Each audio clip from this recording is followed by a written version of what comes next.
Hi, guys. Welcome to our podcast, A Court of Heaven and Hell. I'm Lauren, aka Heaven, And I'm Ellie. I'm also known as Hel. and we are a book podcast currently focusing on the romantasy novel, A Court of Thorns and Roses by Sarah J. Maas. In this episode, we will be continuing our coverage of A Court of Thorns and Roses with chapters 12 through 22. This episode structure will be first focusing on the plot, then we'll have our character discussions, followed by foreshadowing, and then any theories and Massverse connections. That being said, we would like to give a spoiler warning. This episode will contain spoilers for any books in the ACOTAR series. In order for us to fully dive in, we will need to speak about the other books in this series, but only this series. So you will be safe if you haven't read her other books until the last portion where we'll be talking about theories and connections between all three of her series. We will go ahead and give another major spoiler warning before we get to that point, but you will be safe to listen up until then if you haven't read her other series. In addition to our spoiler warning, we also want to give a content warning. Please see our show notes for content and trigger warnings. We are an explicit podcast and we definitely curse a lot. We talk about adult things, so please be aware of that. If you're interested in hearing us talk about other Sarah J. Maas books, we have several episodes out about Crescent City, and that does include House of Flame and Shadow. I think we have 3 episodes just on that book. If you haven't already heard our first episode about ACOTAR, it covers chapters 1 through 11, so we definitely recommend that y'all check that episode out before watching this one. Also, please make sure to follow us for future episodes where we will be reviewing and theorizing the rest of ACOTAR and Sarah J. Maas's other series. Finally, if you're watching this video, please comment and subscribe or rate and review us if you're listening on a podcast platform. We are still a little bit new, and all of this really helps. We really appreciate y'all's comments and everything on Instagram. It's so fun to hear from y'all. Thank you for participating. And our Instagram, we do little fun polls and asking us questions. We love it. It's so fun for us. Yeah, thank you guys so much. We're having a ball with this, and we love getting your responses and things on Instagram. So keep it up. Yes. Keep reaching out. Yes, and now we're going to dive into our plot summary of chapters 12 through 22. Starting with chapter 12, we have Feyre awakening from her nightmare, and she needs to shake off the dream. So she starts walking through the manor, trying to map out the windows, the doors, the exits, but she has to use these markings because she can't read or write. She's walking down the stairs, still trying to familiarize herself with the house, when she feels a breeze announcing Tamlin's arrival. He's in his beast form, and she notices that he's limping. He suddenly shifts out of this form, catching Feyre off guard. She asks him if he killed the bog, and he responds with yes, in a very unpleasant way. She acknowledges that she can tell that he's hurt, and she asks herself, like, I wonder how much effort it takes to kill something like the bog. So after that, he notices that she has the map in her hand, and he asks her, you can't write, can't you?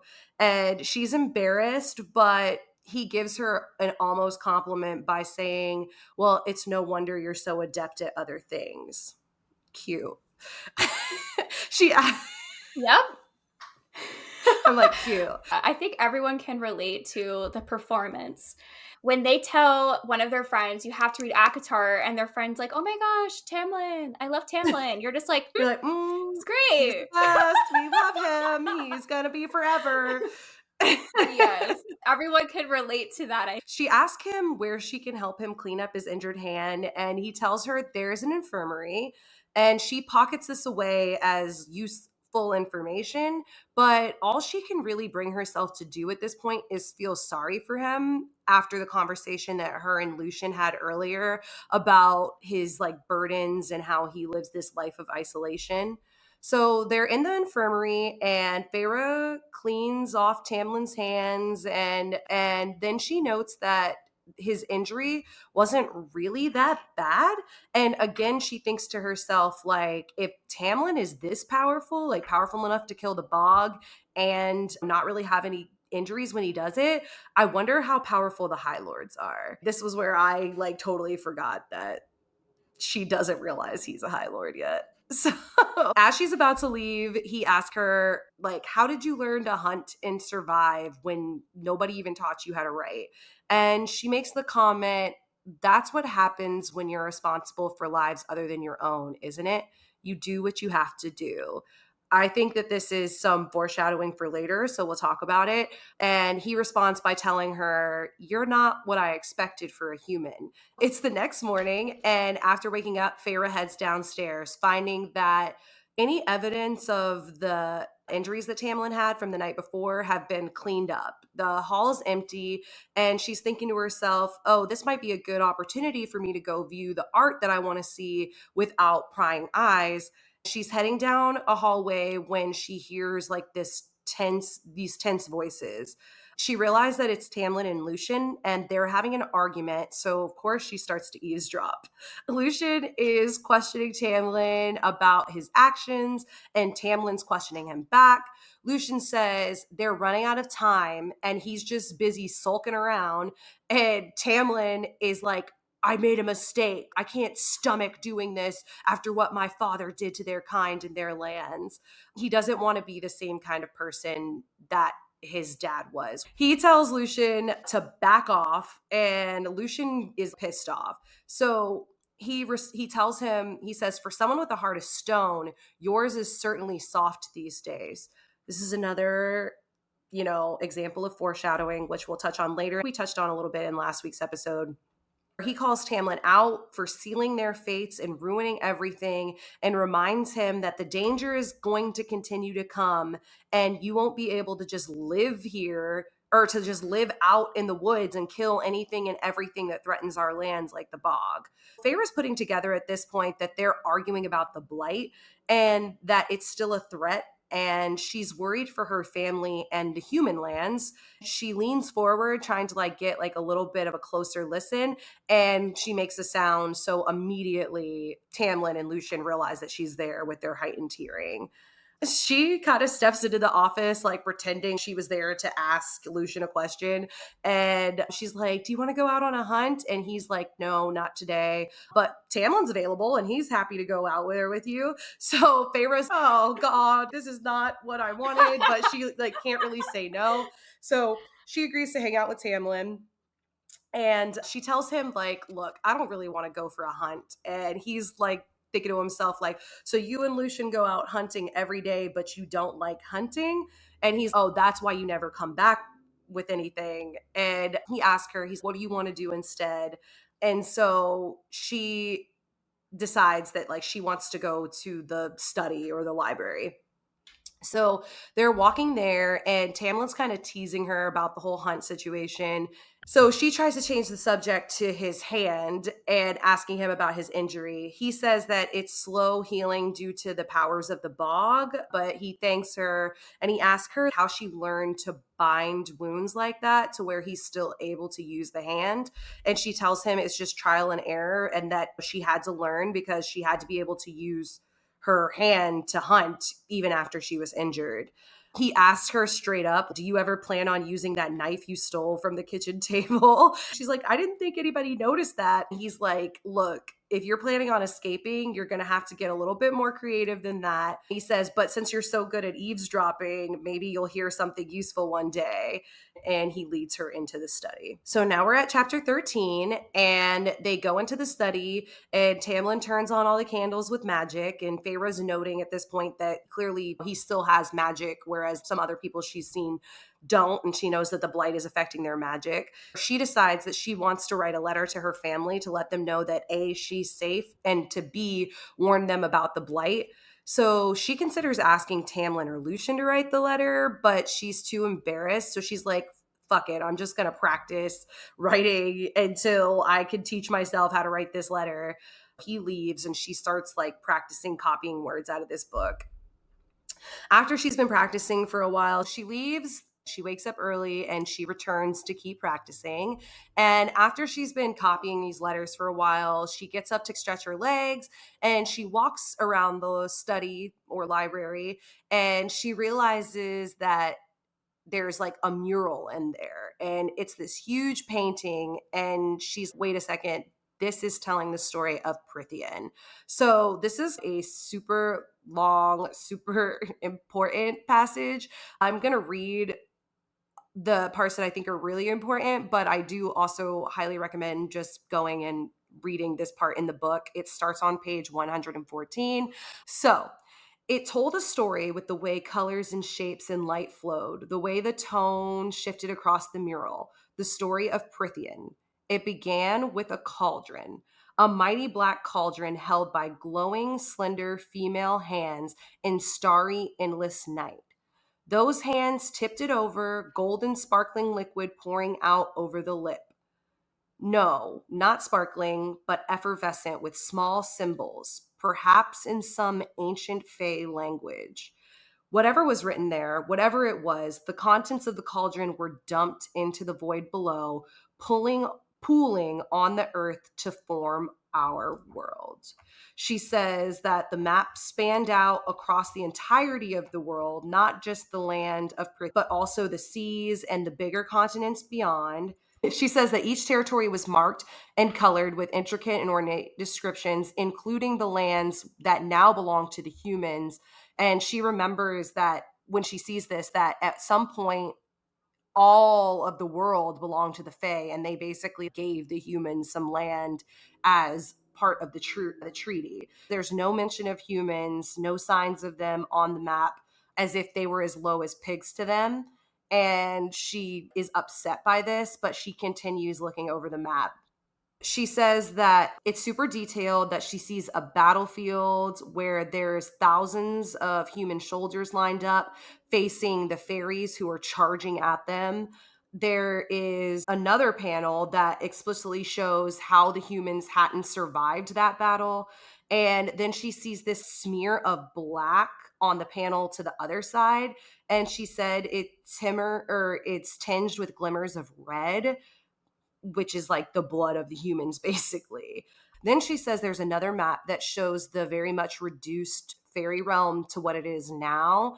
She says that the northern territories had been cut up and divided to make room for the High Fae, who had lost their lands to the humans. And then everything north of that wall went to them. Everything south was just left as a blur, a decimated, forgotten world, as if the painter couldn't be bothered to render it. She's still looking over this map, this huge map, apparently. And it says there's still so much territory, such monstrous power spread across the entire northern part of our world. I knew they were ruled by kings or queens or councils or empresses, but I'd never seen a representation of it. She says that their land that they're on now had fared pretty well for Prithian, and that only the bottom part had been given over to the humans, that the bulk of the sacrifice was borne by the southernmost territory, which we know is the spring lands. She takes a step closer and she sees again another dark, ugly smear on the painting that's acting as the wall. She said it's a spiteful touch by the painter, realizing that the painter doesn't like humans and doesn't care for them. She said that she sees like a rough area that she assumes is her village, and she's following it around. So basically, at this point, she's seeing all the different courts. She sees the dawn court, she sees the day court, and then finally, she sees this massive territory that she says is so much bigger than all the other courts, and it's the night court. And then she said there were things in the shadows between those mountains, little eyes, gleaming teeth, a land of lethal beauty, and the hair on her arms rose. That's a little bit of foreshadowing, too, if you know about the Night Court. She says that she continues examining the kingdoms across the seas. She sees a island over to the side that she doesn't know what it is, but, you know, she could tell. She sees the Winter Court. She sees all these different lands. And then she thinks to herself, like, it's a beautiful painting, but she hates that, obviously whoever created it had such disdain for humans. She says at least she was able to get a layout of the fairy land. So she got a lot of information from that. Like I said, this is just major world building. A lot of this passage does mean a lot. It goes on for 3 pages. So I highly suggest going back and reading that part if you have any questions about it. But I just want to touch on it a little bit. After gleaning all that information, she goes and sits back down at the desk, and then she gets frustrated because of everything that she's just seen, and she throws her letter in the trash. And at that point, Tamlin just pops up out of nowhere, and he's like, "Do you want me to help you write this letter?" And she's pissed off. So she's like, "No, like, why would you pass up the opportunity to make fun of an insignificant human?" And he's like, "Why would I make fun of you when it's not your fault that you can't read or write?" She says, "I'm fine." And he's like, "Do you really think that I have nothing better to do with my time than to come up with ways to try to humiliate her?" He's like, "You let Lucian take you out on hunts." And Feyre cuts him off, and she's like, "Lucian doesn't pretend to be anything but what he is." And Tamlin's like, "What the fuck is that supposed to mean?" And she sees him getting angry. He's balling up his fist. He's getting frustrated. This is not good. We don't like, if you're that upset, excuse yourself, sir. It's not that serious. She just doesn't want to let you help her write the letter, okay? You don't have to get angry. That's a sign of aggression. So she says he keeps his claws in, but yeah. And then he responds to her at this point with, "Well, you aren't what I expected for a human." And she, is clearly hurt by that. And he's like, "Okay, I didn't mean to hurt your feelings." Like, he acts like he's about to reach out to her, but Feyre just storms off. So after their little argument, she comes back later to find that note that she was practicing writing her letters on that she threw in the trash can is mysteriously missing. She thinks to herself, like, maybe the servants cleaned it up. She decides that I need to get even more information. So she goes and sets off to find Lucian. And she asked him, "Where have you been? I haven't seen you in a while." And he tells her he had to go to the north. But when he got back, he heard her and Tamlin having their argument, and that he's glad that she's warmed up to him. And at least she doesn't want to kill him, or he's not at the top of her list. So apparently, after their argument, Tamlin was super pissed off. Another sign that he's not great at regulating his emotions. He runs off and immediately snaps at Lucian, biting his head off. And he would have gotten into it further, but he got called away to go deal with the disturbance on the land. So Feyre is like kind of having this back and forth with him at this point, and she teases him a little bit that she's like impressed that he answered so many of her questions, but it's too bad that he's not like the Suriel, answering any and all questions she may ask. And Lucian picks up on this, and he's like, "Okay, I see what you're getting at here." And after a moment, he decides that he'll go ahead and play along, and he tells her, like, basically like how she can catch the Suriel. He does tell her that it's extremely dangerous, but that he might find himself in a nearby area of the forest hunting. And if he were to hear a scream, maybe he'd be feeling generous enough to go help. And she's like, "Okay, say less." And she agrees to keep her mouth shut about it, basically. And he's like, "I think I'm starting to like you for a murdering human." Cute.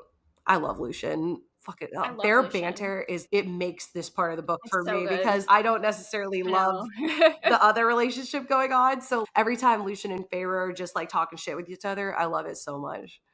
Okay, now we have a big chapter as far as like plot and what we learn in this chapter, what goes on. So we're on chapter 14, and following Lucian's instructions, Feyre heads into the woods to try to catch the Suriel. On her way there, she passes a little pond where she sees like these 4 shimmering female heads watching her, and so she continues along quickly. I don't know if that's that important, but it's another allusion to like these things that she keeps seeing and different fairies that are going to pop up throughout the series. She finds a glen of birch trees and she sets up her snare. And as she feels that something is coming her way, she prepares and waits until she hears the Suriel get trapped. Upon seeing the cereal, Feyre can only assume that Lucian really wanted her dead. She didn't know what to expect, but she finds a super creepy, tall, thinly veiled figure in tattered black robes. She's scared, but she refuses to run, and she asks it, "Are you one of the cereal?" It responds with yes and asks which fairy told her its secrets. She lies and says it was her mom, and the cereal immediately knows that she's lying. It says it can smell her lies on her. It says, "Go ahead and ask your questions and then let me go." She asks if there is really no way that she can go home, and it tells her, "Not unless you want yourself and your family to be killed." She asks what it knows about Tamlin, and it tells her, "Be more specific, for I know a great many things about the High Lord of Spring." So I know, right? Dun dun dun. So this is where she, realizes, oh shit, like Tamlin's not just some, Fae. He's like that guy. He's the Fae. That's why he's so fucking powerful. The serial tells her that there are 7 High Lords, and all of them are deadly in their own way. They are not merely powerful, they are power. She asks what can be done about the blight, and it tells her one of the most important lines in ACOTAR: "Stay with the High Lord, human. That is all you can do. You will be safe. Do not interfere. Do not go looking for answers after today, or you will be devoured by the shadow over Prithian. He will shield you from it, so stay close to him, and all will be righted." Oh my god, I have I goosebumps. know. I fucking love that. I have I'm like, the goosebumps. Oh cereal my is gosh. over here stirring that pot. It tells her across the violent Western Sea, there is a kingdom called Hybern with a powerful and wicked king. He rules and is the law, and humans no longer exist there. The cereal tells her that the king of Hybern is unhappy with the treaty and that he didn't want to sign it, but he was forced to. Due to this fact, 100 years ago, he dispatched his deadliest and most trusted warriors to wage a war against the humans. They infiltrated the courts and gathered information for him. After 50 years, he made his plan, but was betrayed by one of his commanders, the Deceiver. Obviously, this is very big world building, very big plot point. At this point, the cereal gets cut off. We're not alone anymore, and you need to free me and run. But don't forget what I told you. Stay with the High Lord and live to see everything righted. This is really important. So now we're at chapter 15. Feyre and the Suriel are trapped by the Naga. They say that they're going to eat her, and Feyre looks like she's going to just take off. And the Suriel pleads with her, "Please free me." And Feyre does before running off. She decides that she's going to use one of her arrows to cut the snare, basically, allowing the Suriel to speed off.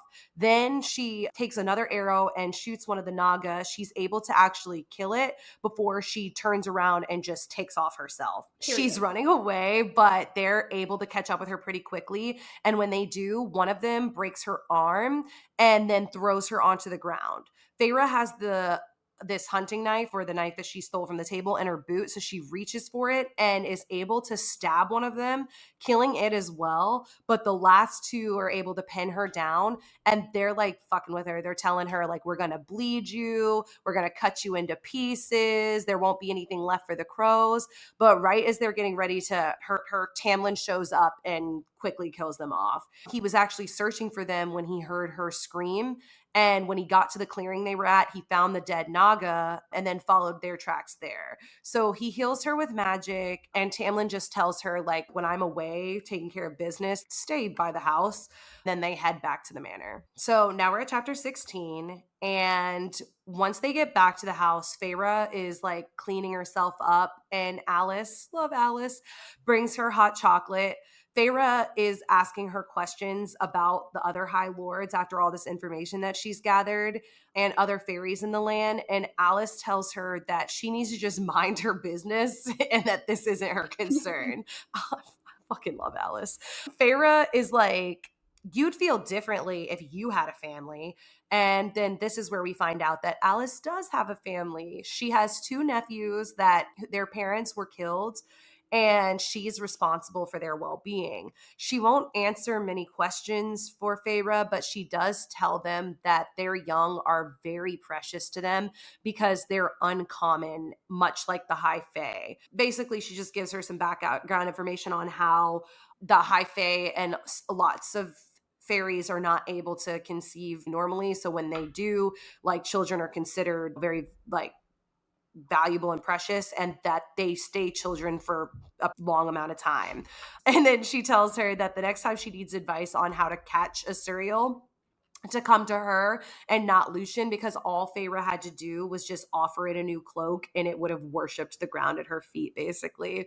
After their conversation, Feyre heads downstairs to have dinner with Lucian and Tamlin, and Lucian brings up their afternoon with like an apology in his eyes, and he tells her that she looks lovely, and Feyre makes a joke about the fact that she thought that fairies couldn't tell lies. And Tamlin starts joking, and he's like, "Who told you that?" And she's like, "Everybody knows that." And he's like, "That's not true." This is when Feyre quickly realizes that she has just foolishly been taking everything that they've been saying as true. I've just been taking everything at face value. So she's starting to think to herself, like, what they could have been lying to her about. Tamlin sees her, like, thinking, and he tells her they've never used her misinformation against her and that they've never willingly lied to her. Once again, this is some foreshadowing we'll touch on a little bit later. Tamlin asks Feyre what she was doing out in the woods again, and she decides to tell him the truth this time about the cereal. They have this little flirty back and forth moment, and Tamlin brings out that piece of paper that she couldn't find earlier that was missing from the trash can, and he's asking her, like, "What is this?" And it's got words like, you know, I don't know, like battle words about fighting and killing. And so he asked her, like, "Are you planning on writing a poem about killing me and burning my body?" And she's embarrassed. So she just, like, gets up to leave. But he mentions to her at this point, "You really love your family a lot, don't you?" It's a shame that they don't see it, but I do. And I know that everything you've done for them isn't just for the promise that you made to your mother. I know that you actually love them. And he's like, "Look, I just want to be your friend." And she's like, "Can fairies even be friends with humans?" And Tamlin gives us some background information here on what, it was like before the war. He tells them that plenty of fairies were friends with humans before the war. He asked her, "How do you think that they survived as long as they did against the powers of the High Fae if they didn't have fairy friends helping them?" And he also reveals that her family has been glamored. He glamored her family to think that she went to go live with this rich aunt and is helping her, like, while she's close to dying, and they don't know where she is. He also tells her that he made it so that way if they see any kind of warning or any kind of weird behavior that might be related to the blight, that they're going to take off without question. At first, she's upset by this, feeling like he didn't have a right to alter their memories, but then she acknowledges that she wouldn't have been able to do or care for them any better. In an act of truth, so like trying to be friendly, she just asked Tamlin, "Would you be able to get me some paint?" And Tamlin is super excited about this. He's like, "Oh my God, like, you want to paint? Like, you can paint. Like, you can paint on the roof. You can paint in the like, you can paint on the floor. You can paint wherever you want. I'll get you paint." And then he's, "Oh, by the way, we have this gallery that you might be interested in. I had it closed off because I didn't want the servants to be worried about cleaning it. But since you're here and you like art, like, I'll go ahead and have them clean it up and I'll show you the gallery in a couple days, as well as ordering your paint." He gives her this, like, big smile, and she's like, catches her breath at how handsome she thinks he is. And she leaves the room, and she kind of has her own, like, little small smile on her lips. And that's the end of 16. So we're at chapter 17. Feyre is woken up in the middle of the night by someone screaming. She goes to look at what is happening, and Tamlin is carrying a wounded fairy into one of the rooms. The fairy ends up being a lesser fae whose wings have been cut off. He is also from the Summer Court. He keeps repeating, "She took my wings." That's all he is saying. He keeps just saying, "She took my wings." Lucian ends up leaving the room because he is just vomiting at the sight. It's really gruesome. It's gross. Like, he is bleeding out of his back. and he is just not okay, obviously. God. Feyre stays to help, and she holds the fairy down so that Tamlin can try to start to heal his wound because it's just gushing out blood.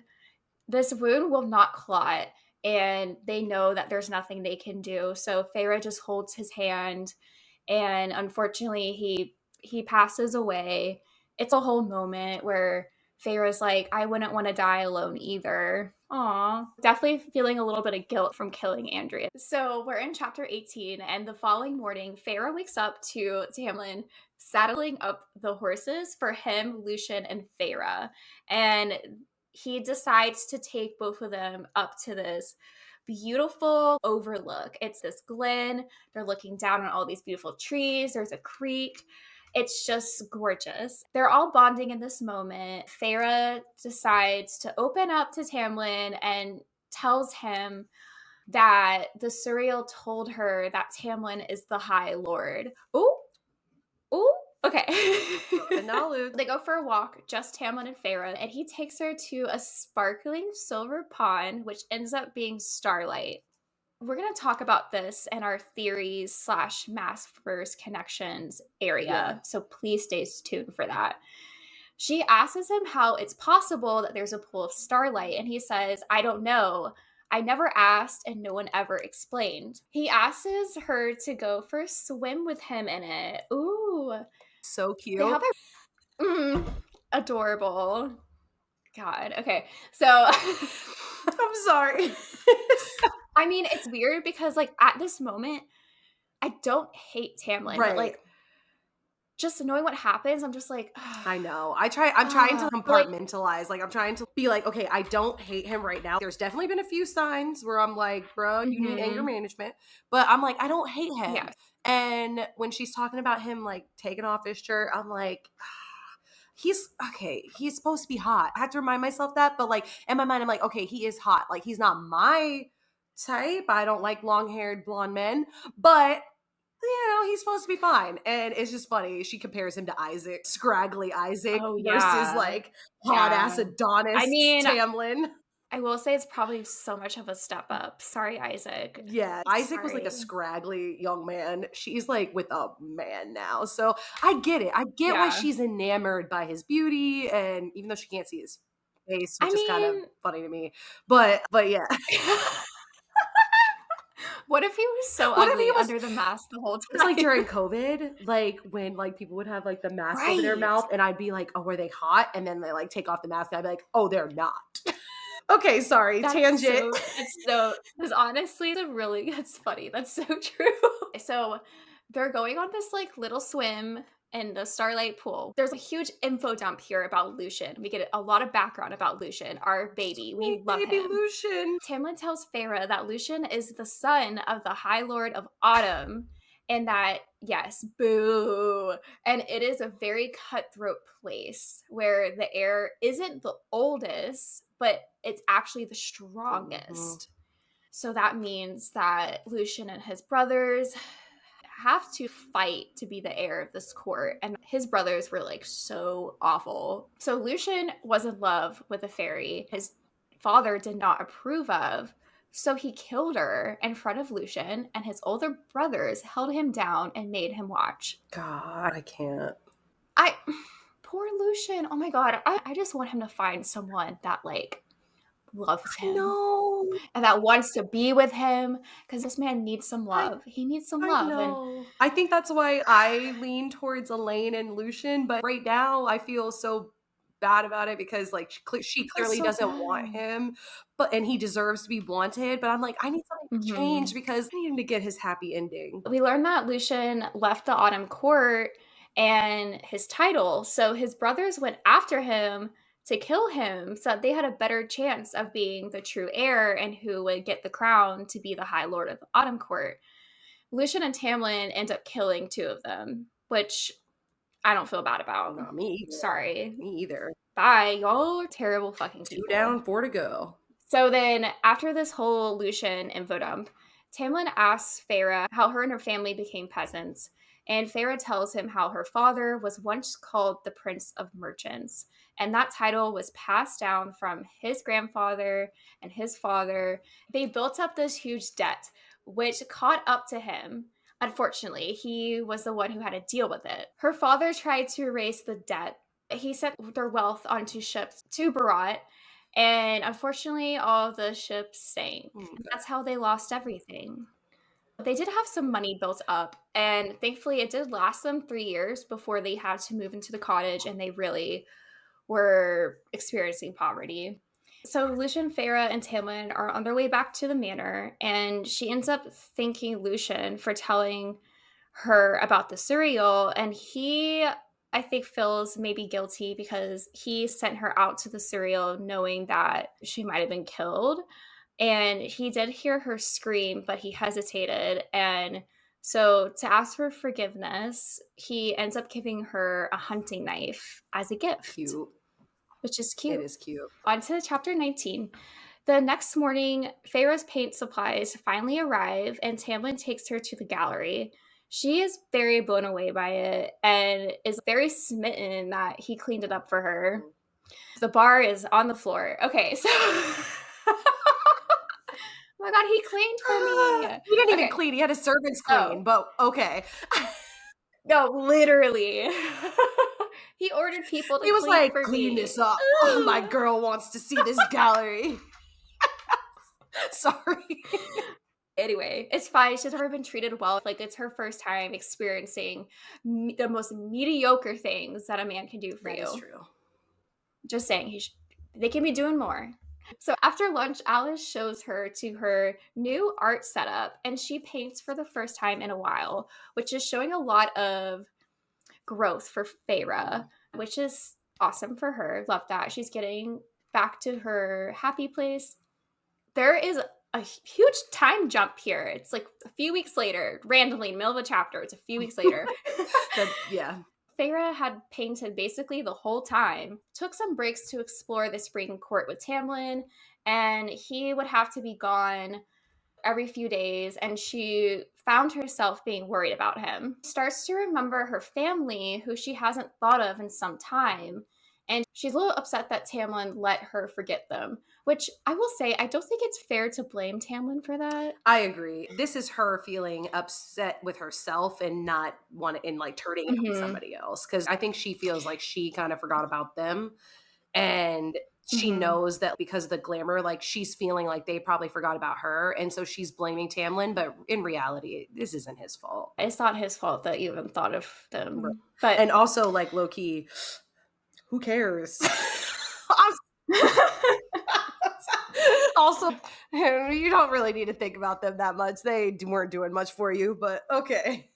So after dinner, Feyre goes for a walk in the garden, and sensing that she's upset, Tamlin follows her. She tells him that she is upset that she is erased from her family's life, and she is hurt that they didn't try to stop him from taking her. She's like picking at some roses, and she ends up like nicking herself, and Tamlin picks up her hands and like kisses her and says he's doing all this for her because her human joy fascinates him.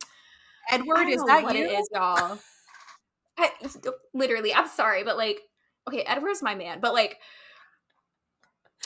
this part when I was typing out in the outline, I was just like, ugh. I don't know why, but that just gave me like such a ugh. It's just so funny. Your human joy fascinates me. It's just so funny because Okay. you're so right, but as soon as you said that, I was like, low-key, that's so Edward coded. It's literally Edward being like, you're my own personal brand of heroin. It's the same cringe. It's the same cringe. But Edward, he's my problematic book boyfriend. Okay. So Tamlin tells her one day this will all make sense. So he ends up leaving, and she finally admits to herself that she wants him. The following day, every time something like anytime there's like this budding relationship with them, we're just gonna say cute. Cute. So the following day, Feyre goes out to the woods and she is hunting something, but she ends up trapping Tamlin because he was following her. She frees himself. I'm sorry.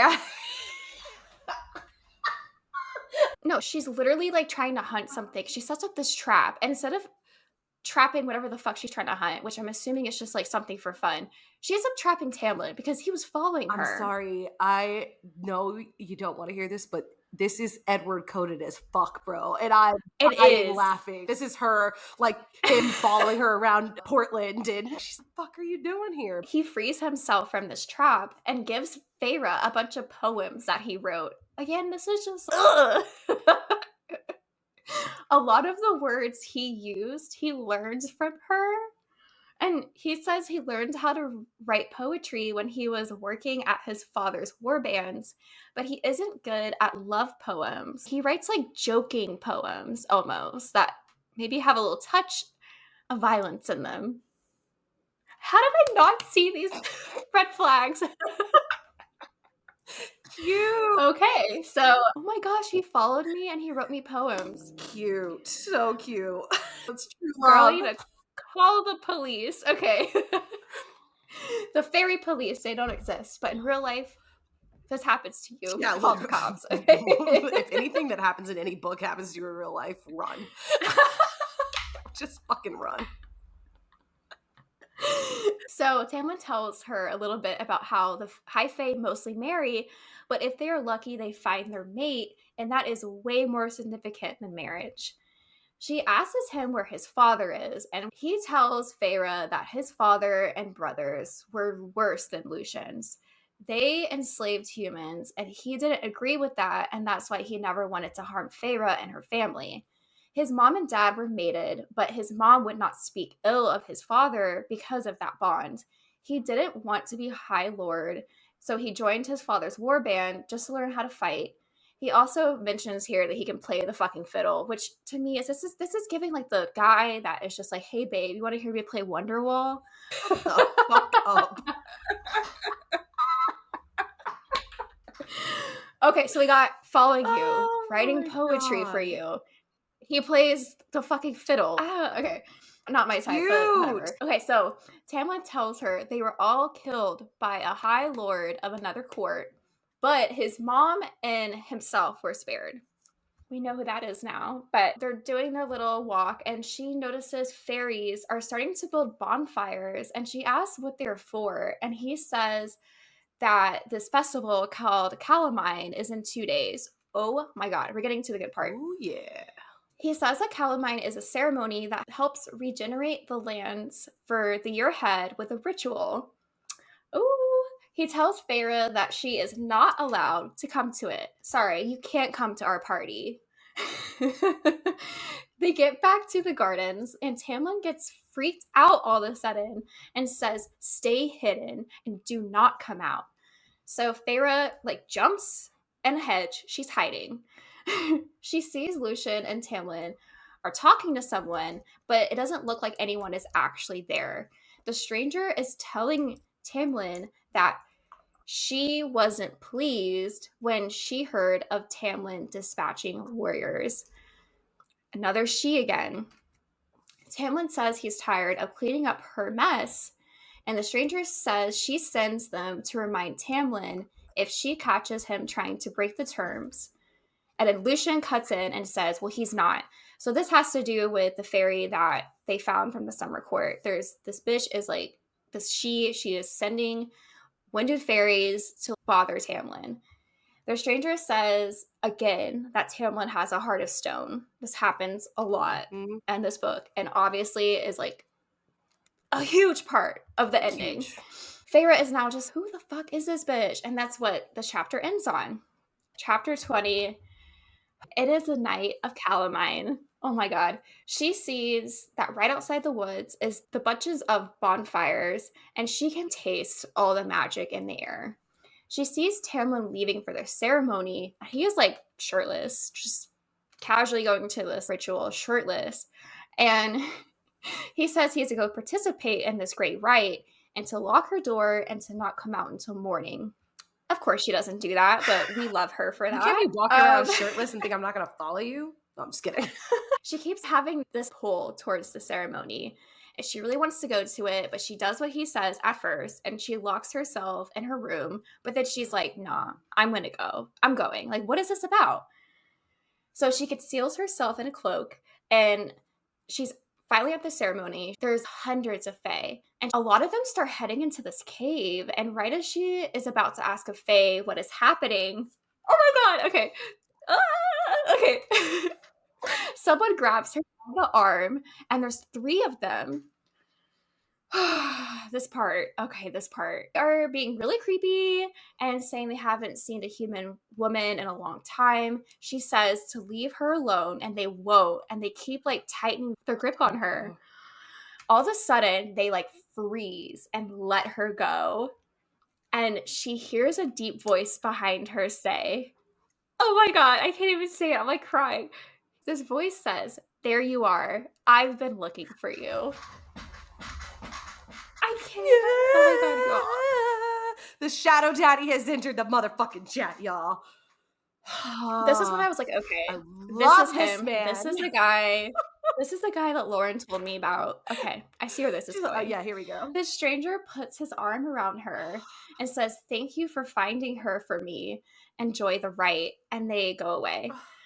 She ends up looking at the stranger and sees the most beautiful man she's ever seen. He is the most beautiful man she's ever seen. Oh my god. That part. We're gonna talk way more about this part a little bit later. Yeah, right now I'm just gonna foreshadowing wipe the drool off my chin. I'm trying to shut the fuck up right now. But no, that is like one of the most important lines of ACOTAR. Yeah.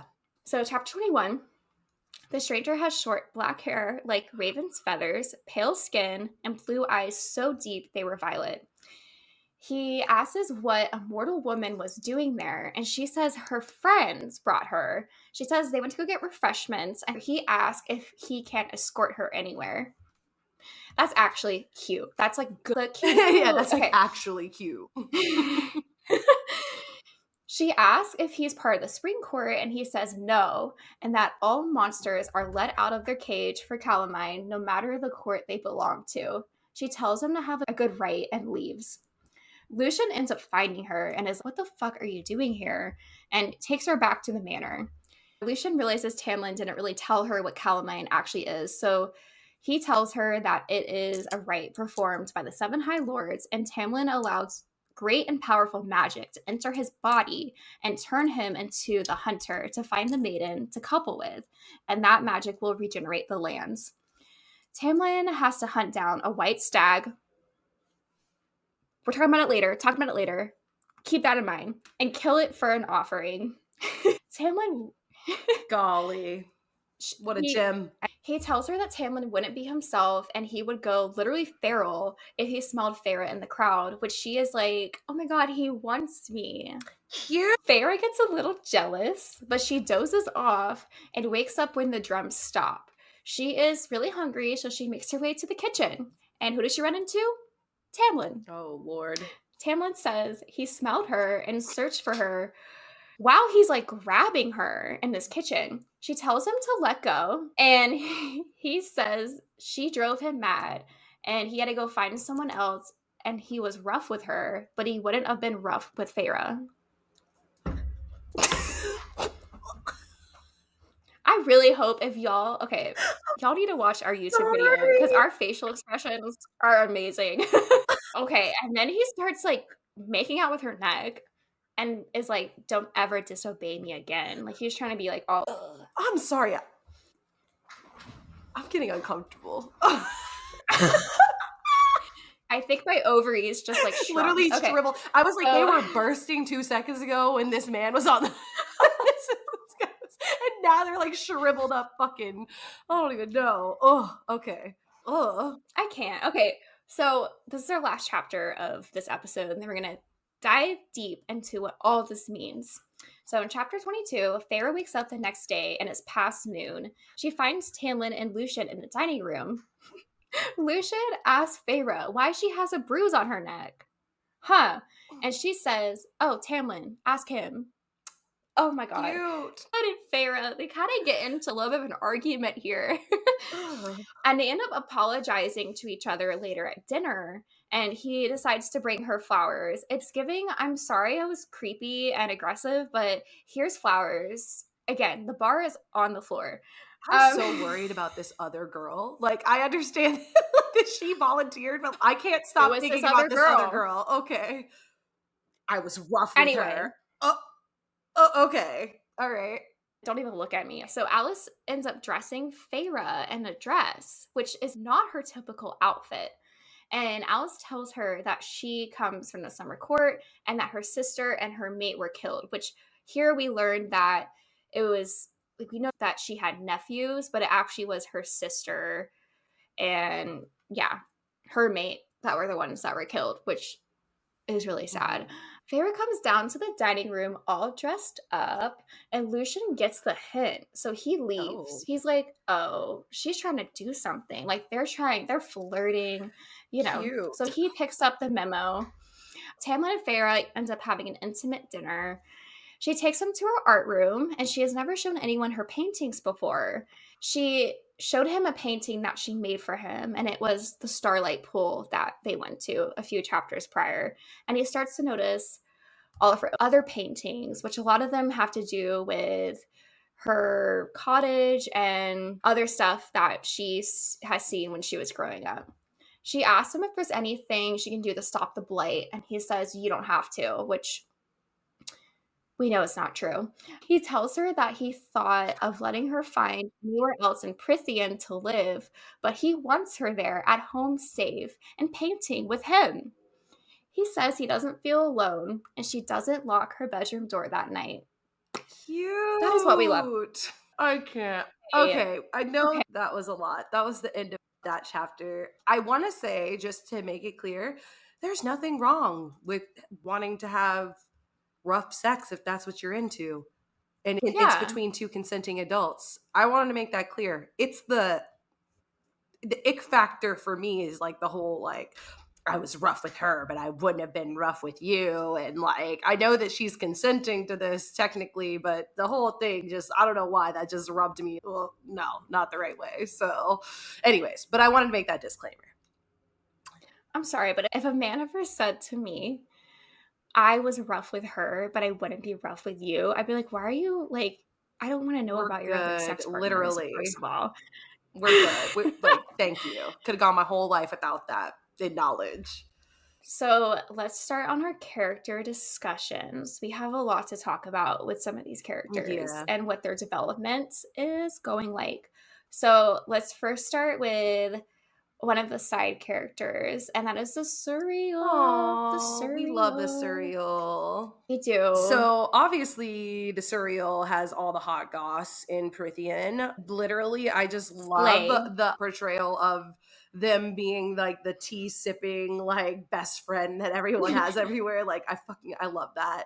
We also know that the cereal is actually sweet, but it doesn't have like ill intentions or anything. It has this attachment to Feyre or this like care about Feyre, which is very interesting to me because we know that in some of the next books, she doesn't just interact with Suriel once. And then also we learn that the surreal is very ancient and not of this world. Feyre describes the surreal as spindly and scabby with gray arms and yellow cracked fingernails. So we definitely know that it's like a creepy looking being.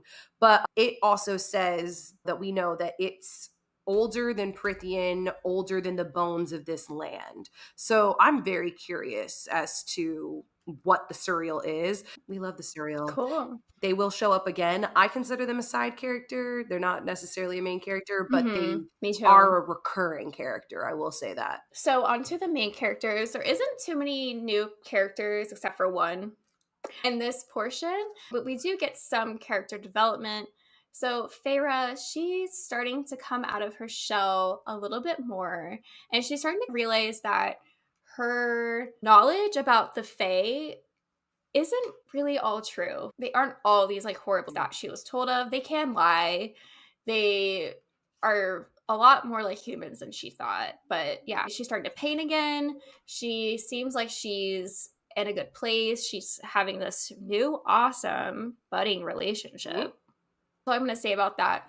I love Feyre. She's got a lot that she's had to go through in life. We are definitely seeing how those things have gotten her to this point and why she believes the things that she believes. But she's starting to like see the world herself. She is so young that she's starting to like get her own exposure and be able to like make her own thoughts and decisions. And we're definitely seeing that she's not like this cold, or super innocent, person like we've kind of experienced up until this point. I love Farah. I love her character growth. Yeah. Her relationship at this point is, we have feelings about that, but it is cute in the sense of I'm happy for her that she's getting to make her own choices in life and she's being able to kind of, yes, she is in a situation that she didn't necessarily choose for herself, but she is, I don't know, just getting to experience things like and make her own Yeah. decisions and not just Mhm. trapped in this fucked up situation day after day where she just has to go and Right. hunt for her family and come back and Yeah, she's not like on a survival mode anymore. And she's starting to find yeah. herself and who she is.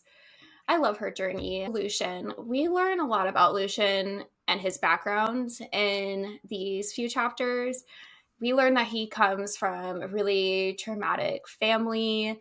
His dad was a piece of shit. His brothers were also pieces of shit. And he had to, unfortunately, make a really hard decision to kill one of them. And Tamlin killed the other one. And I think he really uses like his wittiness and humor to kind of mask his trauma. I think it's like his coping mechanism. And during this, he's really starting to bond with Feyre, and it's almost like the relationship kind of reminds me of a brother and sister relationship. Like they mess with each other a lot. I was gonna say I think they have their best intentions in mind, but not him at this moment. Yeah, Lucian's got a little bit of growth he's got to do himself. We will see that happen in this book, in my personal opinion. I love Lucian. He's not 100% of character yet, but he gets there, and I want the best for my baby boy. He's so sweet. I love his banter. He's so witty, and I love any situation where like a character comes from like a fucked up situation and they don't let it make them like a terrible person. I kind of think that's why him and Feyre have such a bond and such a close bond that they do throughout the books, is like they both know what it's like to have shit family and to have to like, Mm-hmm. overcome that and become these other people. And so I don't know. I think it's so cute and I love Lucian and he's here throughout all of the books. So we'll talk about him plenty throughout the deep dives. Yes. Yes, we love him. Okay, now on to Tamlin. Oh boy. Oh, um, dear.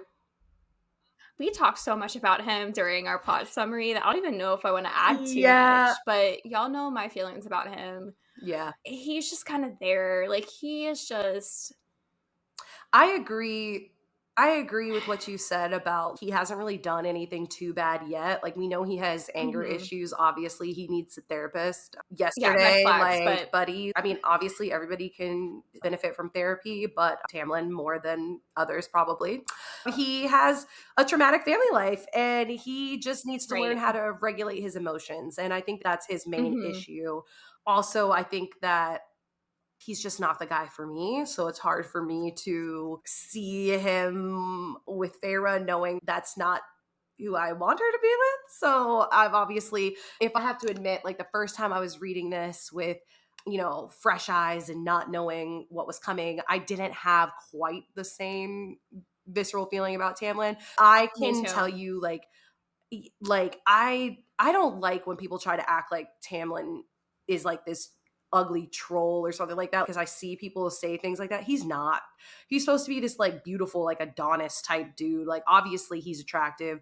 Obviously if you're Farah and you're 19 and you've never known love your whole life and like you said nobody's ever taken care of you and all of a sudden this gorgeous man comes in and he's offering you a better life and he's taking care of your family and he's doing these things to whisk you off your feet, you might be willing to look past a few flags here or there. And most importantly, she's 19. She doesn't know shit about the world. And now we get to talk about the stranger who we know is Raisan. We finally get to meet him. Stop. Oh my gosh. Guys, I can't. I love this man. He is my Edward 2.0 in a better way. That's why he's 2.0. He's our number one book boyfriend, right? Which is hard Yeah. for me because he's in timeout right now based on the end of everything that we've come to know. But at this point in this book and the next 3 books, he's not in timeout. And I love him very much, very much. I will say he's not perfect. We'll get into it when we get to meet his character a little Mhm. bit more. I'm not 100% happy about everything that he does, even in this book. But when we get the explanation for a lot of it, I don't know. I love this man. It doesn't matter to me. I don't care. I really don't. I love him. Okay. I love him. I love him. I love him. I just felt the need to get that out there. So when I first read Akamath, I was like, damn, I love Raisan. I love him. But the more I kind of read throughout the series and I saw him from other people's POV, I was like, oh, okay. So it is a little skewed from Pharaoh's POV, which is obvious. Like this is the guy that she falls in love with. Of course, it's going to be like the most amazing man ever. That makes so much sense. And I will say I didn't really think about his actions too much in this book and Akatar. And I was just like, oh, there's a few moments where I'm like, oh, but I looked past that shit so quick when I first read this. Cause Yeah. when he explains himself and everything in Aquamath, it's like such like a whoa moment. I don't love him. I will say that I have a mixed opinion about the whole Feyre POV because I actually think that Feyre's point of view of him at the end of this book is not with the doe eyes and all of that. She's not like in love with him, and I think that she doesn't paint him in the best light, and that's part of why the flags are a little bit more obvious at the end of this book. And I can honestly say the same thing up until about halfway through Akamath as well. So I don't necessarily agree that it's like only because Feyre's perspective that people love him so much, because I do think that Feyre does give a perspective of him that isn't necessarily the best, especially at the end of this book and the beginning of Akamath. The same way that Feyre views him with rose-colored glasses, I think I've said this before, like I feel like Nesta has a even harsher opinion of him than should be because she dislikes him so much. So it is interesting to see him from, from all of these different perspectives of somebody who didn't hate him but just didn't really care for him, somebody who is madly in love with him, somebody who's falling in love with him, and then somebody who hates him basically and doesn't like him.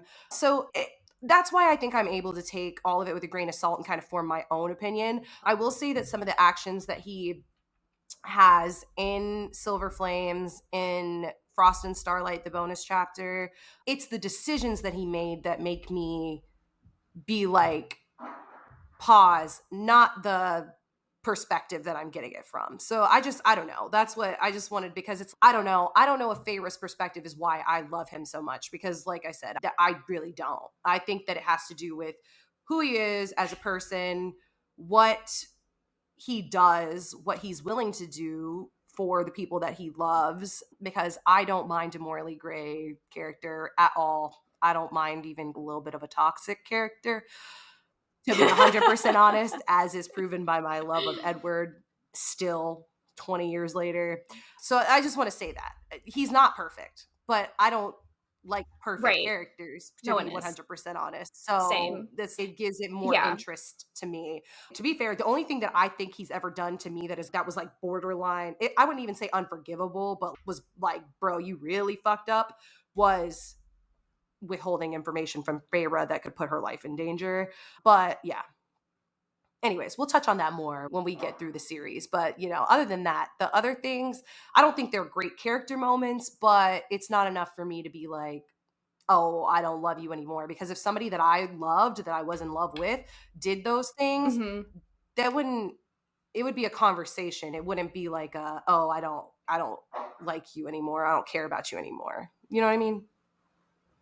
Before we move on to foreshadowing, really quick about Raisan, that I know me and Lauren both wanted to point this out, but this is literally Hal's moving Oh, castle. yeah. Like the moment that he says, "There you are, I've been looking for you everywhere," is literally Hal's moving castle. I love that so much. We love Studio Ghibli. If you haven't seen that movie, please watch it. If you love ACOTAR, Yeah. you would love it. Like the main character, Hal, he is very much Raisan coded. It's great. But yeah, I love this moment. And I think all yep, okay. ACOTAR is kind of Hal coded, to be 100% honest. I think that Tamlin and Lucian are also somewhat based off of him when he has his different hair colors and his different moods and stuff. So yeah, I think that Sarah J. Maas is a big fan. But yeah, Hal, well, we haven't gotten there yet, but like the creature that Rhysand turns into and like the black hair and just like his whole thing, and 100% that line is like a straight, pretty much the dialogue from the movie.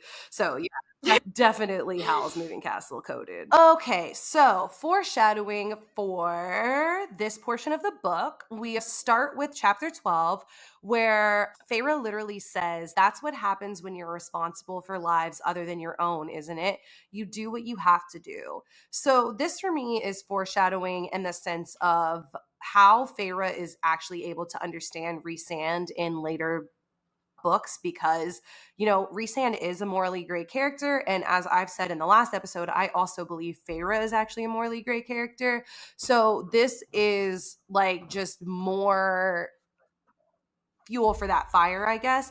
And it also shows how she would be able to get over a lot of the terrible things that Rhys has done by understanding that, you do what you have to do when you're responsible for lives that, are, well, when you're responsible for other lives, basically. So then we have the literal obvious foreshadowing, which we've talked about in the last episode as well. Again, we have mention of Tamlin's Heart of Stone in chapter 12, Lucian talking about how you're pretty soft-hearted for somebody whose heart is made of stone. Not only is that, euphemism, but it is the what, his heart is made of. And then moving on to chapter 13, I talked about this a little bit, but this to me is the first sign of Tamlin's anger issues maybe being a little bit of a higher thing that he needs to get some help for. He tells, or when he's talking to Feyre and she won't let him write the letter for her, he literally is bunching up his fist like at his side. That is a sign of aggression. Probably not great. I mean, it's better than reaching out and hitting somebody, but it just shows that you're letting this affect you a little bit too much. Why are you so upset? Because she won't let you help her? Like, why are your hands in fist? And it definitely just shows like he has emotional regulation issues. Moving on to chapter 14, this is obviously a chapter full of foreshadowing, and one we'll probably talk about for a minute because this is the Surreals chapter. So there is a few things. One thing that I didn't touch on when we were actually going through the chapters, but I thought was pretty interesting, is while Feyre's kind of waiting for the Surreal to show up, she's like noting the weather, and she thinks to herself that she wouldn't mind spending her life in the mild spring conditions. But she says if she were immortal, she might want a little variation to pass the time. I'd probably want to do more than lurk about a manor house. So I find that this is straight up for foreshadowing for Akamath and how Tamlin pretty much tries to lock her up after the events at the end of this book. She's acknowledging here that like she doesn't just want to be some housewife locked up in the house all day just milling about the manor painting, and that's like literally what Tamlin wants her to be.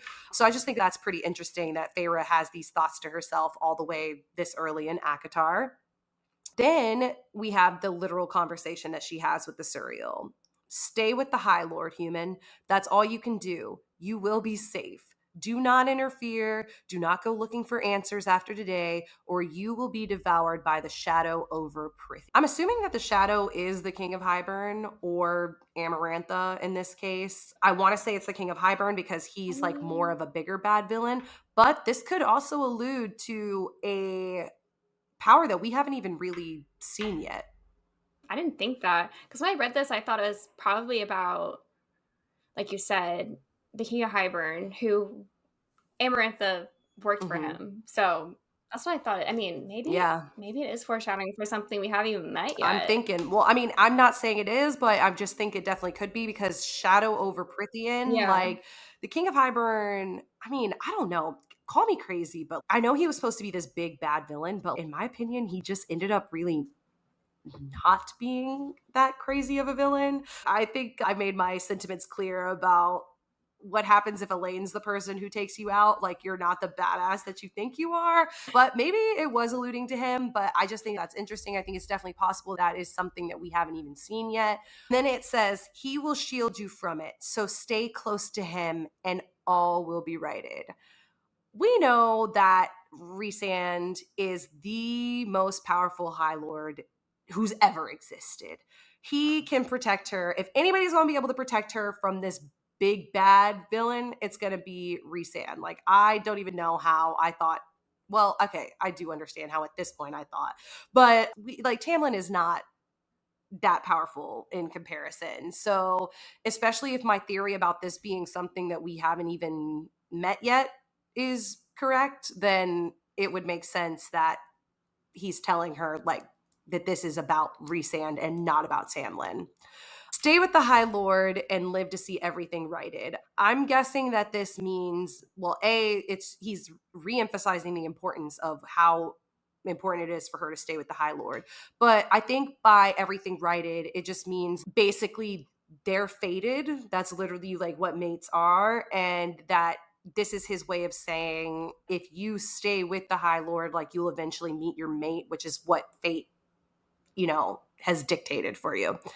And then we get the really interesting line, because this technically that part comes after, but we have the interesting line here of, but it is too late, human, for the High Lord, for you, perhaps for your realm as well. I'm assuming that this has something to do with the fact that this is the serial, like already understanding that Feyre is going to basically lose her human life. Like, it's too late for Tamlin because she's not going to end up with him. It's too late for you because she's going to literally die at the hands of this blight.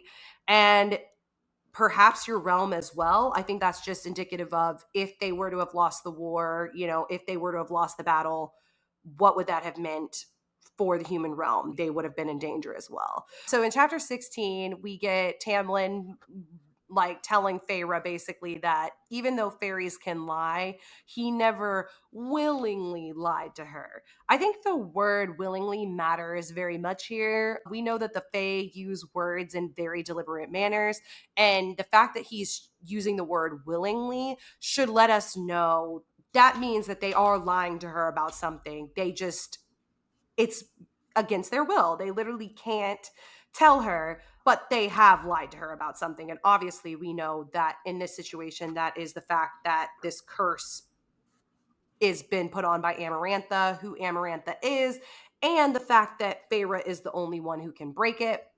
I believe it is part of the curse that they can't tell her.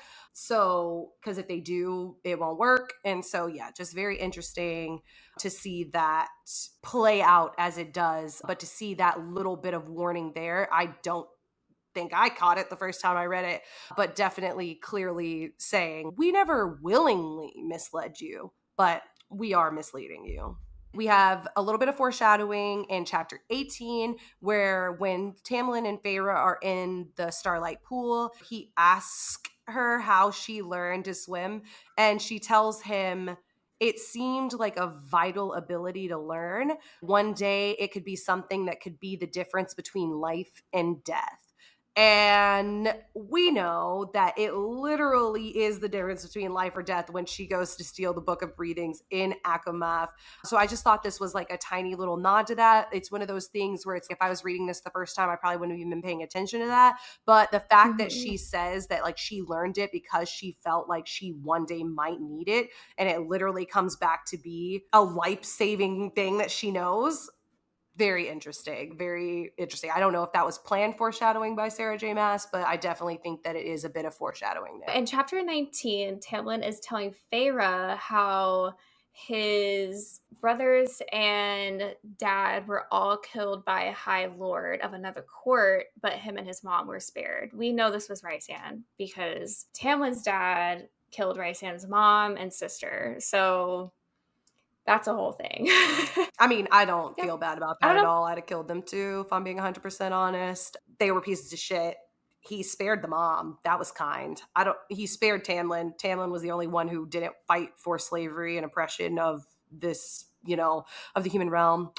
He did kill Tamlin's family, and rightfully so, in my opinion. Biggest foreshadowing ever is in chapter 20, where Bryson says, "There you are. I've been looking for you." We know how important this Yeah. is from Aquaman.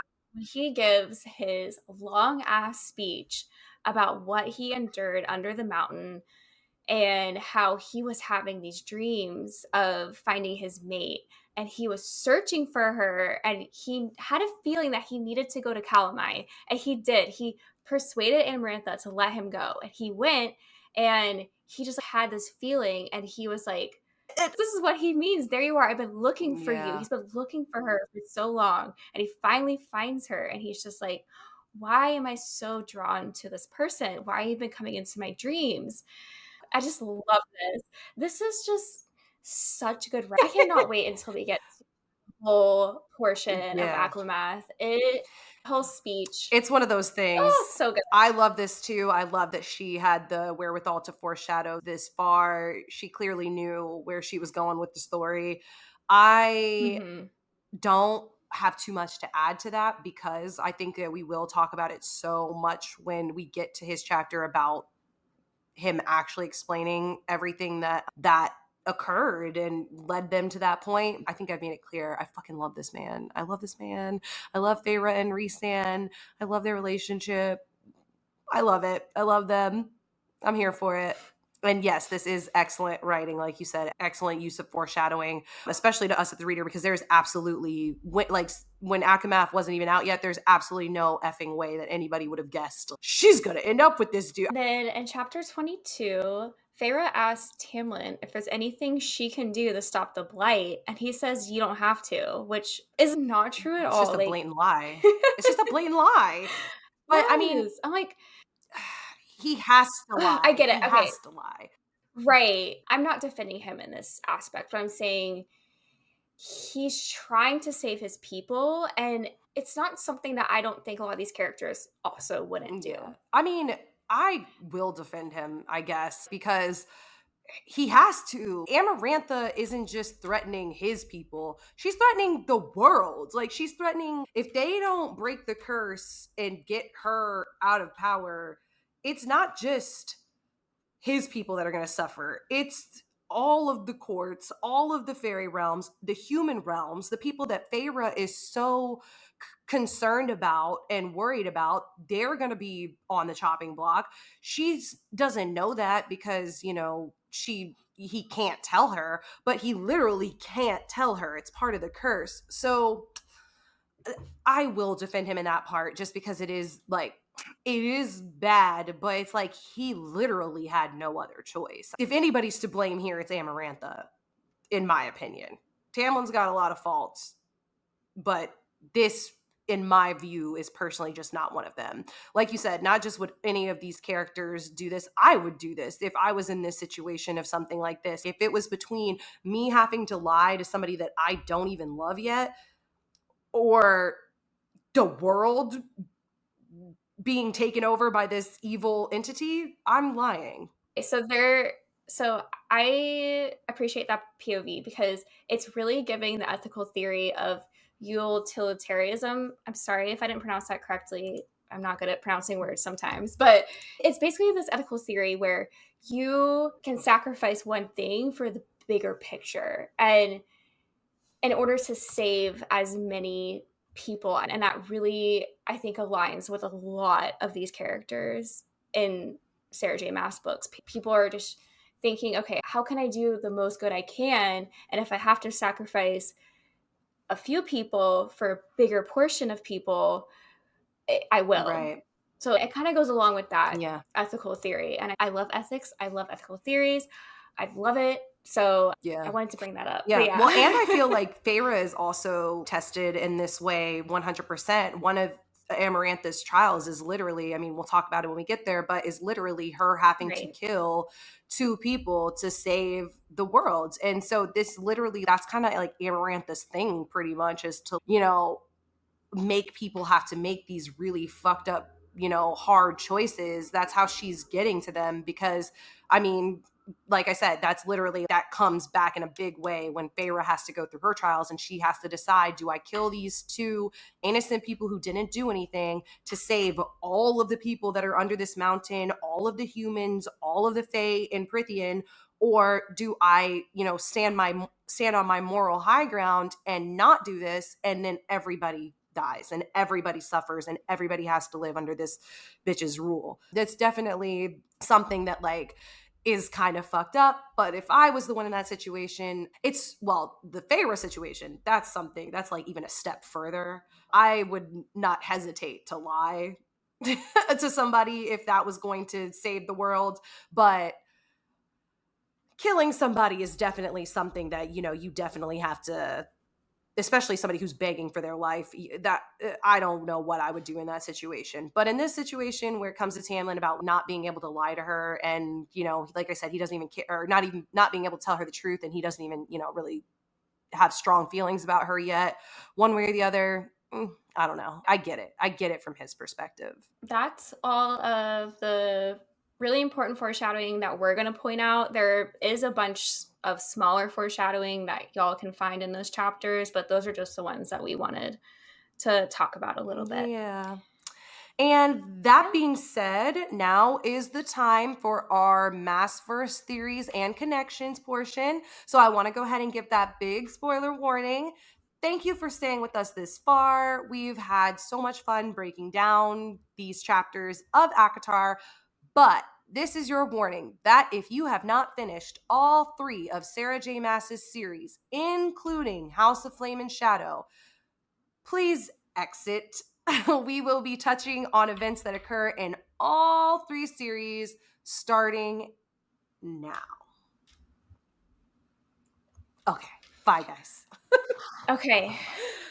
We can talk about everything Yes, now. the worlds are open. I've had to stop myself like a few times in this episode from saying other like little tidbits and stuff. So, yeah. Obviously, after that foreshadowing portion, one of the first things that I'd like us to talk about is the surreal. It is very interesting what little tidbits of information the surreal gives us. She asks it, what court do you belong to? Because she notices that it doesn't have a mask on, like all the fairies she's been seeing around. It says, I'm a member of no court. I am older than the High Lords, older than Prithian, older than the bones of this world. Older than this world? Interesting. Where does the surreal come from? We do know that there are multiple other worlds in this universe based off of what we found out in House of Sky and Breath, continuing with House of Flame and Shadow, and, I'm assuming what will be continuing. Oh, I guess also Silver Flames, they touched on this. So we know at this point that there is many worlds. The question is, does it come from a world that we've already experienced, touched on?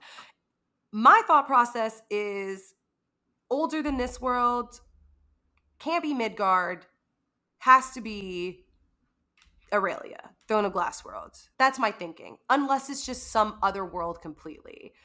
I don't know, but I'm very interested. I'm very interested in the whole serial timeline, what it's working with.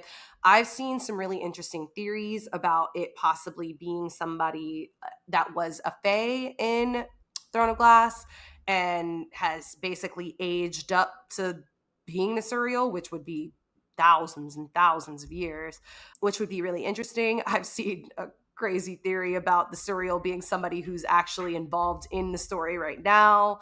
Prithian, I don't know if I necessarily believe that. A lot of people do think that time travel might have something to do with what the Suriel is. That's how the Suriel has all of the knowledge that it has.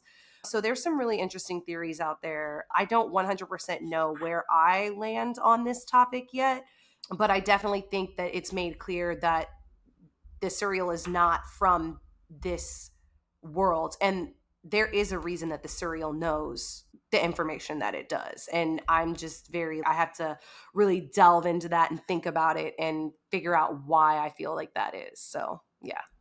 But we love the Suriel. So this is the first time I'm kind of like thinking about the Suriel being from a different world. And what the fuck? Because it's true. It's like, why do they know so much? And part of me is, oh, it might just be like something that does have to do with Akatar. Like maybe it is just a type of fae that lives in Akatar, and that's just how they are. But we haven't met any of the other Suriel. I'm wondering if it's a world that we haven't met yet. Because for me, again, what you said, they can't come from Midgard. That doesn't make sense.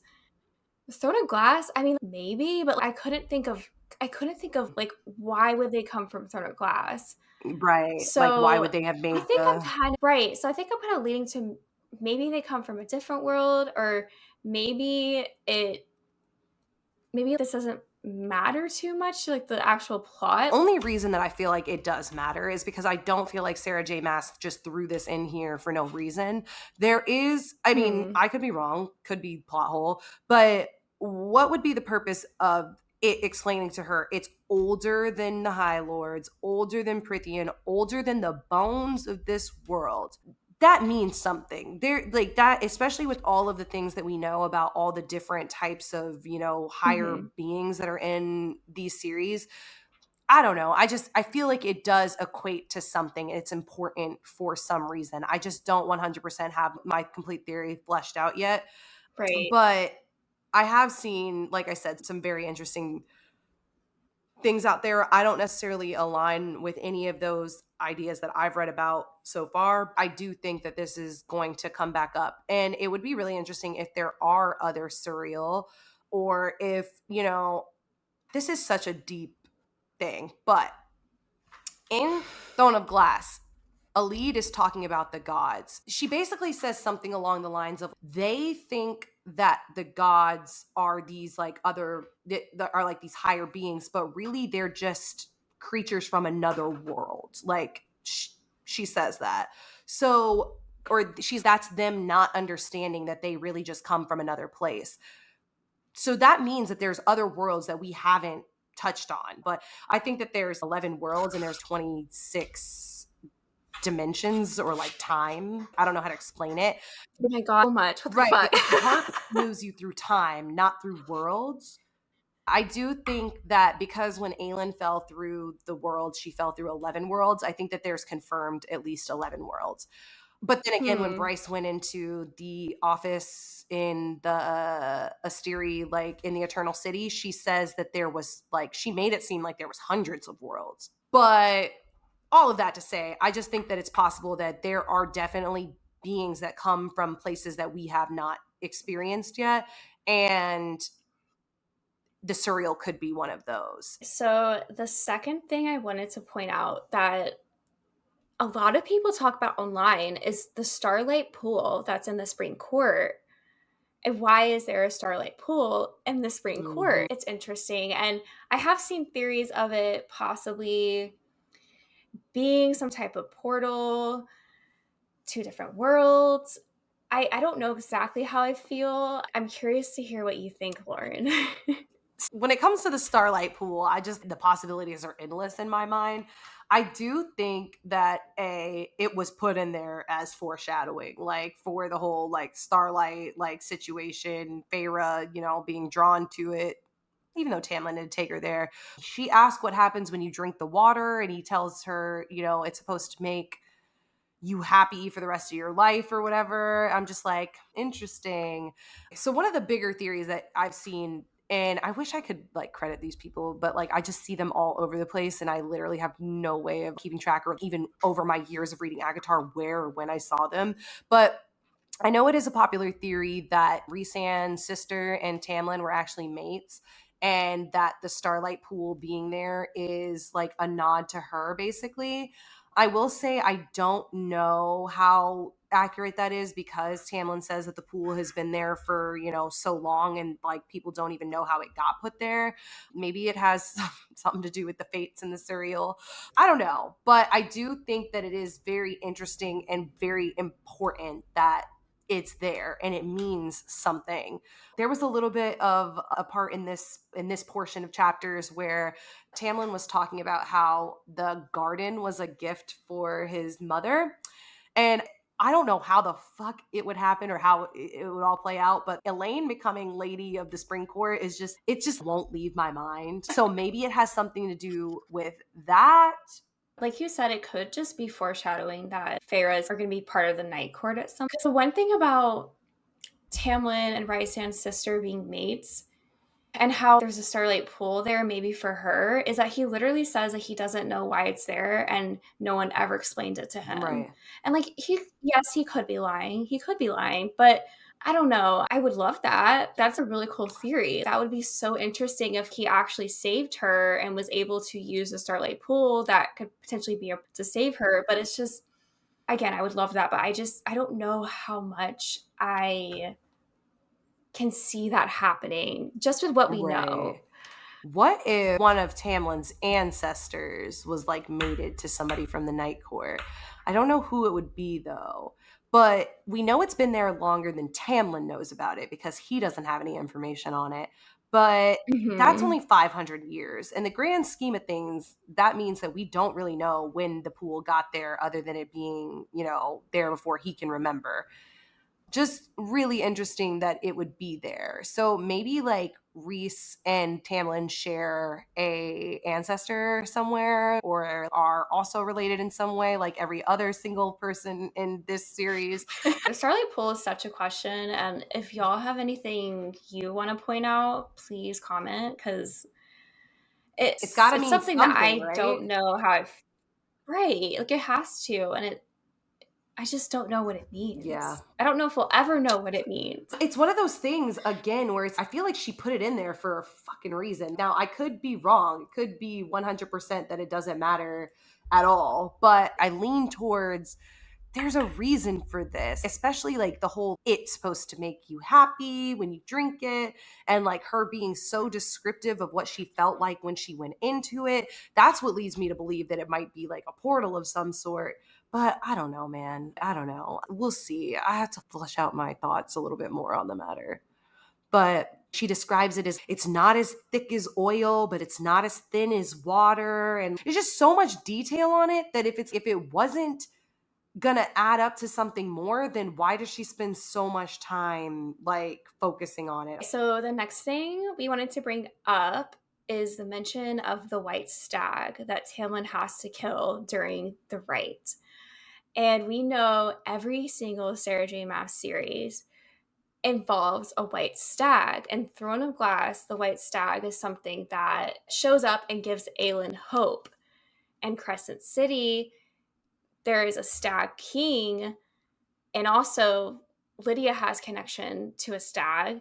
And then, but then in Akatar, it's like Tamlin has to kill a stag. And I'm like, what the fuck does this mean? Yeah, I don't know. I feel like this is pretty important. The fact that it happens during Kalenmai leads me even more so to that whole like theory about that right that Lydia was talking about and House of Flame and Shadow somehow being Kalenmai in some way, shape, or form, whether that means that it was literally with Tamlin and there was like some sort of crossover, or if it's just a tradition that was carried over to Midgard when the crossing happened, and it is the same ritual, but it's done by a different person. There's a lot of questions that we don't know the answer to, but I definitely think that the white stag is very important. And it almost gives me even more reason to believe that the fact that it has to do with Tamlin and Tamlin's land and Tamlin's court, it just keeps pushing me towards this whole like he's somehow related to Aelin's line as well, or has some sort of connection to Aelin's line as well. Terracin, if I'm not mistaken, is like also described in a very like spring way. I just think that it definitely is a tie-in there. It could kind of point even more to our theory that the Akatar characters might be coming from Throne of Glass characters, especially Tamlin being related to Aedion and Lysandra, which means he does technically come from Aelin's family as well, because Aedion is literally related to Right. Aelin. It just, I don't know that I will not get that theory out of my head because it just makes sense Yeah, to me either. me. Everybody's It's they're happening at the same time. And I'm like, they cannot be happening at the same time.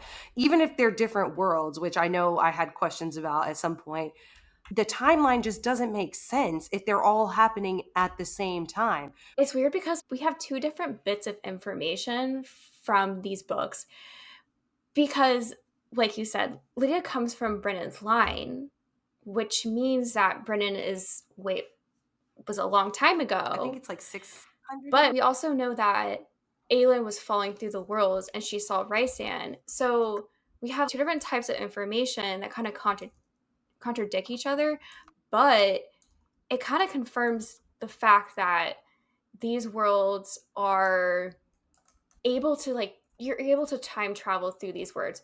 The time works differently, and Time. that's what the told us. Like the time works differently in all these worlds. So it really just points to that. I don't think anything is happening at the same time. I don't necessarily think everything happened at different times. It just has to do with literal time Mhm. traveling and how time moves so differently in each of these worlds. I think that is just accurate. I think I said this in another episode too. It's like time travel gets so tricky. It can change and affect so much by the way that time, happens. And like I said, that almost plays goes going back to the serial. The serial could know everything because it could literally be from a time that's like happening before this time. And like it's traveled through time and its history is there present. I don't know. It's complicated and It's I very will complicated. continue theorizing about it. All right. That being said, guys, we definitely see a lot of connections happening in this portion of the book, but we're not 100% sure about where that stuff is going. So if you have any thoughts or theories, please drop them in the comments or email or DM them to us. We'd love to talk about them in future episodes, hear what you guys think, see where your heads are at, and see if, we can come up with any more theories together. All right. So we hope that you guys enjoyed our discussion of ACOTAR. In our next episode, we will be continuing our dive into ACOTAR with chapters 23 through 35. Again, email, DM us anything that you'd like us to touch on relevant to those specific chapters in our next episode. Finally, again, please comment, subscribe, review, and rate us. Share us with your bookish friends, as well as give us a follow over on Instagram and TikTok. We have a ton of fun over there, different polls, different videos, theories, shorts from these episodes, different reels that we think are hilarious. We really love being part of this community. Like, it's so much fun, and your guys' engagement just makes our day, like Ellie said. We love to hear from you guys. So make sure you drop a comment, follow us on Instagram, let us comment on our stuff over there. And then, yeah, we just can't wait to see where this thing is going and how much more it grows. You guys have been amazing, incredibly supportive, and we just can't thank you enough. So, that being said, as always, we will leave you guys on a quote. This week, we feel like this is just, too important. So, we want to say, there you are. I've been looking for you. All right, guys. Yay! Bye, Bye. guys.